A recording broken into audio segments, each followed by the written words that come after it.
అందరికీ నమస్కారం. తర్వాత పులివెందుల ప్రజలు తర్వాత అందరూ కూడా ఒకసారి ఆలోచన చేయండి. ఇప్పుడు పులివెందుల్లో చుట్టూ ఉండే సర్కిల్స్ అన్నీ కూడా ఎక్కడ ఏది వదిలిపెట్టకుండా రాజశేఖర రెడ్డి గారి విగ్రహాలు మీరు పెట్టారు. మొత్తం టోటల్గా 12-14 విగ్రహాలు ఉన్నాయి. మేము కడపలో అత్యంత ప్రతిష్టాత్మకంగా మహానాడు జరుగుతుంది కాబట్టి మేము అనంతపూర్ జిల్లా నుంచి వచ్చే మా కార్యకర్తల కోసం భోజన ఏర్పాట్లు పులివెందుల్లో చేశాం.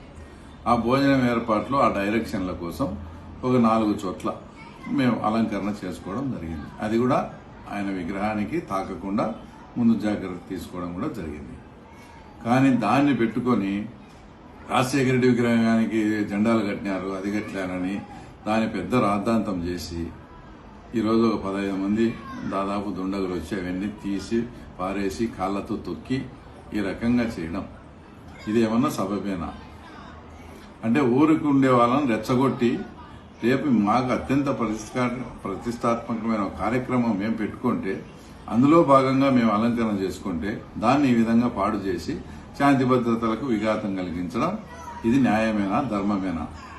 ఇప్పుడే చెప్తున్నాను, ఇంతవరకు ఎప్పుడే గానీ గవర్నమెంట్ వచ్చినప్పటి నుంచి కూడా నేను కక్ష సాధింపు చర్యలకు పోలేదు. మా ఊర్లో సొంతం మా చిన్నాన్నను చంపిన వాళ్ళతో కూడా మేము చాలా బాగా ఉన్నాము, కక్ష సాధింపు లేకుండా. ఇట్లా మీరు మమ్మల్ని కెలకద్దు.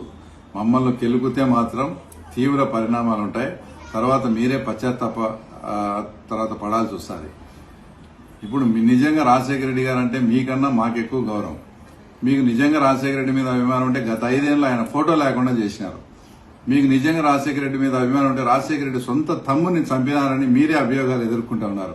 అక్కడికి ఈరోజు ఎవరైతే నాశనం చేసిన ఆ దుండగులు కానీ వాళ్ళ కానీ మీకు నిజంగా మీలో చీము నెత్తురుంటే, రాజశేఖర రెడ్డి మీద నిజంగా మీకు ప్రేమ అభిమానం ఉంటే రాజశేఖర రెడ్డి తమ్ముని చంపిన కేసులో మీరు ఎందుకున్నారని వాళ్ళని పోయి చొక్కా పట్టుకొని ఆ తర్వాత నిలదీయాల్సిన అవసరం నిజంగా మీరు సక్రమైన కార్యకర్తలు అయితే వైఎస్ కుటుంబానికి రాజశేఖర రెడ్డిని తమ్ముని చంపిన కేసులో మీ పేర్లకి ఎందుకు వచ్చాయని మీరు వాళ్లను గట్టిగా నిలదీయాల్సిన పరిస్థితి. అంతేగాని ఇలాంటి శాంతి భద్రతల జోలికి పోయి ప్రశాంతంగా ఉండే పులివెందుల వాతావరణాన్ని డిస్టర్బ్ చేస్తే మాత్రం దుష్ట శిక్షణ శిష్ట శిక్షణ ఖచ్చితంగా చేయాల్సి వస్తుంది.